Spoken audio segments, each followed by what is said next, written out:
What do you think? Yeah. Are we fearful? Are we Oh, right.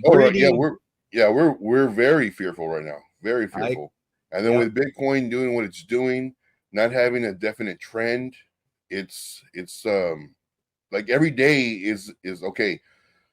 I'm not going to set my targets super high, but I'll set them, but not super high, just because I don't know if this trend is going to last for 2 days, 1 day, a week. Who knows? Yep. Well, yeah, I just brought up the fear and greed index here. We're talking like 25, so extreme fear.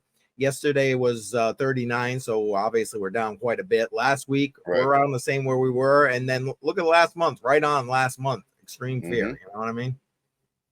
Yeah. And we're already in August. We're approaching the last quarter of 2024.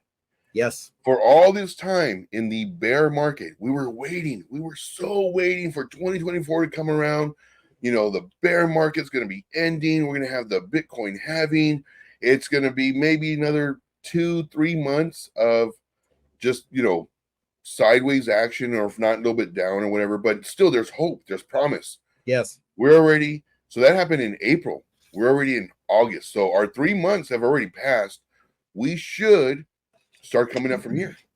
But everything's different, and every year gets more different and more different, because we have more advertisers, the Super Bowl, we have more big companies, BlackRock, everywhere else, where now banks are talking about it, the presidential elections, they're talking about it. So we have more government talking about crypto. It's becoming more widely known. With that being said, things are so ever changing. Before, you say Bitcoin, you associate it with bad stuff. Yes. Now you say Bitcoin and you associate it with, oh, my bank was talking about Bitcoin. What is that about? Yep. So now it's very different. Hopefully we have a whole bunch of new money coming in, so that these gains that we're going to be getting, and I tell this to my group all the time and to YouTube, every day gets closer and closer. Even though it seems like man, it's so close, but yet so far away. Like, we've been waiting all this time, all this bear market, all this year up until April, then the halving. Now 3 months afterwards, we're going to the 4th month. We're already approaching the last quarter of the year, and it's like, where are all my gains? Just remember, every single day that passes is 1 day closer to making some crazy money. So, yeah. I don't disagree with you. I think that, though, we're gonna. Okay. I wonder, are we really gonna see the kind of bull runs that we've seen in the past? I think it's going to be. We'll see, because there's 2 ways of thinking about it, of course, A and B. One, to where we don't, all this we could, because of the money, all the whales, the BlackRock and everything else, we could end up suffering from Bitcoin standpoint, but not the rest of the alts, because they don't have that much money to buy all the alts.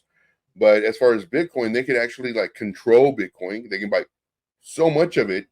And then now there's, oh, you want a Bitcoin? It's $17 million if you want to buy it. Yeah. Now they have the leverage to hold, because it's by it's supply and demand. That's what it is. Yeah. You're right. But if you think about it, though, let's say, okay, fine. You want to hold all the Bitcoin? All right. Let's now change our store value to Ethereum or to another coin. So now instead of them having the power, because that's what they probably think that they're doing right now, is getting as much as they can so they can, have more power, I guess. But shoot, we can do it with any coin. So right. It's funny. I was gonna go down that road and say, well, I mean, there's always other crypto. You know what I mean?